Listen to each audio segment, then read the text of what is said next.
Hai semua, selamat datang di channel Baca Saham. Pada video ini, kita akan membahas satu saham dengan harga 200-an rupiah yang harga terkininya di bawah harga IPO.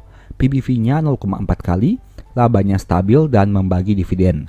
Apakah saham ini lagi diskon? Tapi seperti biasa, semua pembahasan ini bukan rekomendasi dan hanya informasi.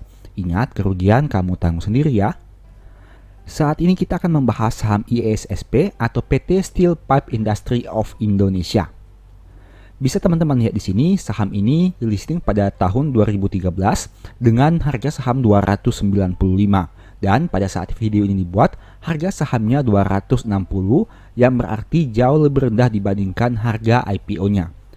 Jika teman-teman lihat dari historical harga, saham ini dulunya sempat naik hingga ke angka Rp510, tapi sempat juga turun hingga di angka Rp65. Nah, sekilas tentang perusahaan ini didirikan pada tahun 1971 di Surabaya, dan perusahaan ini berkembang menjadi kapasitas produksi terbesar di Indonesia dan berpengalaman dalam memproduksi berbagai macam pipa baja atau tabung dan berbagai produk terkait lainnya. Sekilas kita lihat kinerja di tahun 2022. Bisa teman-teman lihat sini, dari aspek jumlah aset dan penjualan serta pendapatan jasa mengalami peningkatan dan menjadi kinerja terbaik dalam 5 tahun terakhir ini. Untuk aspek laba bersihnya, teman-teman bisa lihat bahwa terjadi penurunan kinerja dibandingkan tahun 2021, tapi masih lebih baik dibandingkan kinerja tahun 2018 hingga 2020. Untuk margin labanya juga mengalami penurunan dibandingkan tahun 2021. Sekarang kita lihat sekilas untuk kinerja saham ISSP. Bisa teman-teman lihat di sini pada tahun 2022, harga tertingginya adalah 460 dan angka tersebut lebih rendah dibandingkan harga tertinggi tahun 2021 dengan nominal 510. Sebaliknya, untuk harga terendah di tahun 2022 adalah 244 yang jauh lebih tinggi dibandingkan harga terendah tahun 2021. Kesimpulannya, secara kinerja harga saham sebenarnya saham ISSP ini masih lebih baik dibandingkan tahun 2021 untuk aspek harga terendahnya. Tapi sayangnya, mereka tidak mampu mencetak kenaikan harga yang lebih tinggi dibandingkan tahun 2021. Sekarang kita lihat sekilas untuk pembayaran dividen selama 5 tahun terakhir. Teman-teman bisa lihat di sini bahwa saham ini hanya membagi dividen di tahun 2021 dan 2022 untuk tahun bukunya. Sedangkan untuk tahun buku 2018 hingga 2020, mereka tidak membagi dividen. Untuk pandangan ke depan, teman-teman bisa baca di sini bahwa di tahun 2023 ini, perusahaan mengambil langkah strategis yang tepat untuk menghadapi tantangan bahan baku dan pelaksanaan keberlanjutan usaha di tahun 2022. Langkah cepat dan tepat telah ditunjukkan dalam mengatasi persoalan pasokan bahan baku perusahaan dan mencari peluang pasar untuk pengembangan penggunaan produk pipa baja. Nah, di sini teman-teman bisa lihat bahwa tantangan yang dihadapi ada dua. Yang pertama adalah bahan bakunya dan yang kedua adalah mencari peluang untuk pengembangan produk perusahaan ini. Sekarang kita lihat untuk probabilitas setiap bulannya. Teman-teman bisa lihat bahwa saham ISSP ini cenderung naik di bulan Februari dengan probabilitas 70%. Dan selama tahun 2014 hingga 2023, probabilitas kenaikannya cukup rendah dengan angka 50% saja. Kemudian kita akan bahas laporan keuangan per 31 Maret tahun 2023 yang disajikan dalam jutaan rupiah. Untuk jumlah asetnya berjumlah 7,4 triliun yang mengalami peningkatan dibandingkan tahun 2022.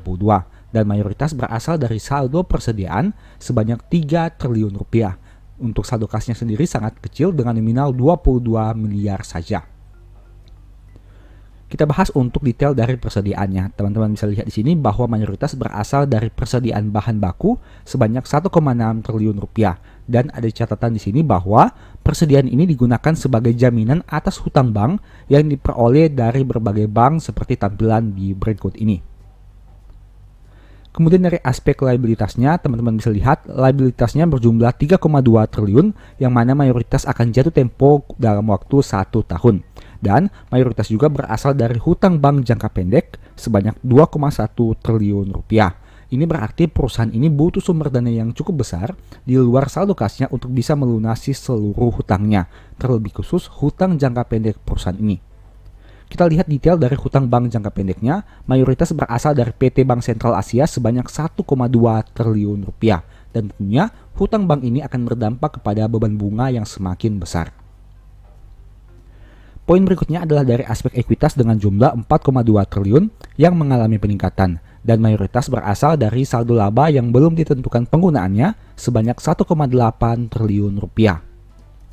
Terkait komponen laba rugi, teman-teman bisa lihat bahwa penjualannya berjumlah 1,7 triliun yang sayangnya mengalami penurunan dibandingkan tahun 2022. Dan hal itulah yang menyebabkan kenapa laba kotornya tidak bisa tumbuh jika dibandingkan tahun sebelumnya. Kita lihat untuk detail dari penjualan perusahaan ini. Teman-teman bisa lihat di sini bahwa penjualan lokal mendominasi total penjualan perusahaan dengan nominal 1,6 triliun, yang mana tentu saja berasal dari produk pipanya. Dan penjualan ekspor hanya menyumbang 80,3 miliar saja di tahun 2023 ini. Di sini ada catatan bahwa tidak terdapat penjualan kepada pelanggan yang jumlahnya melebihi 10% dari jumlah penjualan. Artinya, distribusi penjualan perusahaan ini terbagi rata. Berikut ini merupakan rincian dari pembelian bahan baku perusahaan yang berhubungan dengan beban pokok pendapatannya. Bisa teman-teman lihat di sini bahwa mayoritas berasal dari pembelian bahan baku di PT Krakatau Steel dengan nominal 232 miliar rupiah. Nah, untuk komponen labanya teman-teman bisa lihat tentu saja mengalami penurunan dari 120 miliar menjadi 106 miliar di tahun 2023 ini. Hal itu disebabkan karena adanya penurunan pendapatan usahanya. Terkait historical EPS, teman-teman bisa lihat bahwa meskipun terjadi penurunan laba di Q1-nya, tapi diproyeksikan dalam 1 tahun ini akan terjadi peningkatan EPS jika perusahaan mampu mempertahankan kinerja seperti Q1 tahun 2023 ini. Tapi tentu saja ini hanya proyeksi dan kita lihat realisasinya akan seperti apa. Untuk aspek dividen seperti yang sudah dibahas tadi, perusahaan ini tidak konsisten membagi dividen setiap tahun. Yieldnya 3,4% per 4,3 kali dengan PBV 0,4 kali. Yang berarti dengan modal 591 saham ini dijual lebih murah dengan angka 260 saja. NPM 6,1 dengan ROE 10%. Angka profitabilitas yang tidak terlalu fantastis. Dan untuk DER-nya juga sudah cukup tinggi dengan angka 76%. Apalagi saldo kasnya sangat kecil jika dibandingkan dengan hutang yang akan jatuh tempo dalam waktu 1 tahun. Terkait historical harga, dalam 5 tahun terakhir masih naik 103%. Sempat di 510 tapi sempat juga di 65 rupiah. Untuk historical PBV rata-rata 3 tahun terakhir adalah 0,51 kali dan saat video ini dibuat diperdagangkan sedikit di bawah rata-rata PBV 3 tahun terakhirnya. Dulu sempat di atas 0,81 kali tapi sempat juga turun di bawah 0,36 kali. Itu merupakan pembahasan singkat dari saham ISSP. Selalu ingat bahwa video ini bukan rekomendasi dan hanya edukasi. Segala risiko kerugian menjadi tanggung jawab kamu sendiri. Berikut ini beberapa list e-book baca saham yang jika teman-teman tertarik silahkan lakukan pembelian. Yang pertama adalah strategi nabung saham. Yang kedua adalah The Stock Market. Yang ketiga adalah cara cepat analisa laporan keuangan. Untuk detailnya silahkan baca pada tampilan berikut ini. Apabila tertarik melakukan pembelian silahkan chat saja pada nomor WA yang tercantum. Oke, sekian video ini, semoga bermanfaat. Thank you.